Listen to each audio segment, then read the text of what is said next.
भिवंडीमध्ये traffic संदर्भात आणि खड्ड्यामुळे नागरिक संतापून गेले आहेत। त्यामुळे टेम्पो चालक मालक व आणि रिक्षेवाले, लहान गाडी मोठी गाडी असे चालक या ट्रॅफिकला संतापले असून त्यांनी अंजूर फाटा, मराठा पंजाब हॉटेल इथे सर्व पक्षाचे नेते, कार्यकर्ते, चालक मालक संघटनेकडून निषेध आंदोलन करण्यात आले आणि या निषेध आंदोलनामध्ये नागरिक, रिक्षा चालक, टेम्पो चालक, चालक मालक संघटनेचे कार्यकर्ते, पदाधिकारी आणि सर्व पक्षाचे नेते, कार्यकर्ते मोठ्या संख्येने उपस्थित राहून या निषेध आंदोलनात सहभागी झाले आणि यावेळी भिवंडी तालुका ग्रामीण काँग्रेस कमिटीचे अध्यक्ष श्री निलेश अनंता भोईर यांनी काय सांगितले। मनापासून आभार व्यक्त करतो आणि आज या ट्रॅफिकच्या मुद्द्यावर जे भिवंडीकरांनी जन आंदोलन केलेलं रस्त्यावर उतरून या प्रश्नांचं उत्तर देण्यासाठी सोमवारी उपयुक्त अधिकारी डीसीपी साहेब आहे मैदानामध्ये, हलेमेरीच्या स्कूलच्या मैदानामध्ये येणार आहेत।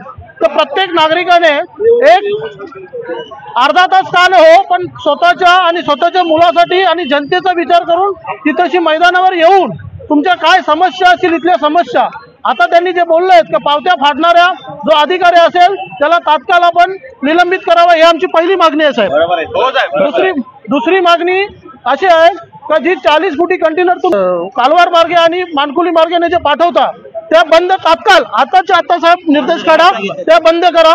आणि तिसरी मागणी अशी आहे, पीडब्ल्यूडीच्या अधिकाऱ्यांनी जी इथले बोगल कारभार करून ठेवले, जानेवारी, फेब्रुवारी, मार्च, एप्रिल, मे या 6 महिन्यामध्ये तुम्ही रस्त्याची कामं का स्लो करतात आणि पावसाळा आल्यावर जेव्हा ट्रॅफिक होते तेव्हा तुम्ही रस्त्याचं कारण देताना पीडब्ल्यूडीला दोष देता, बरोबर? आम्ही तुम्हाला दोष द्यायचा का पीडब्ल्यूडीला द्यायचा हे तुम्ही ठरवा, कोणाच्या अंगावर घ्यायचं ते। आम्हाला येत्या गणपती उत्सव आहे आमचा सर्वात मोठा, या गणपती उत्सवाचं तुमचं नियोजन काय असेल याच्यावर पण आम्हाला सोमवारी उत्तर पाहिजे। हे बघा अशा ट्रॅफिक मध्ये आम्हाला मूर्त्या आणायला लागतील का काय करायला लागतील ते आम्हाला सांगा। आणि घोडबंदर रोडवरनं प्रताप सर नाईक, जे परिवहन मंत्री प्रताप सर नाईक आहेत, त्यांनी जे घोडबंदर मार्गाच्या गाड्या ज्या भिवंडी मार्गे फिरवल्यात त्याचा आम्ही भिवंडीकर जाहीर निषेध करतो।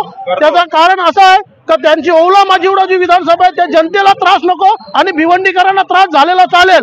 या प्रताप सर नाईक साहेबांनी एक लक्षात ठेवायला पाहिजे, तुमचे जे उपमुख्यमंत्री बसले शिंदे साहेब यांना या भिवंडी शहराने, भिवंडी ग्रामीणने जो आमदार दिलेला आहे शांताराम मोरे, ते आमच्या मताने दिलेला आहे, तुमच्या याच्याने दिला नाही, आमच्या मताने दिले। त्यांचाही विचार झाला पाहिजे, भिवंडीकरांचा हा विचार 100% केला पाहिजे। जर सोमवारी आमचे प्रश्न सुटले नसतील तर मंगळवार दिनांक 26 तारखेला याच्याहून खतरनाक तीव्र आंदोलन होईल आणि त्याचा प्रशासन जबाबदार असेल आणि पालकमंत्री बस। आणि आताचा मोर्चा संपला आम्ही जाहीर करतो आणि सर्वांच्या मनापासून आभार व्यक्त करतो।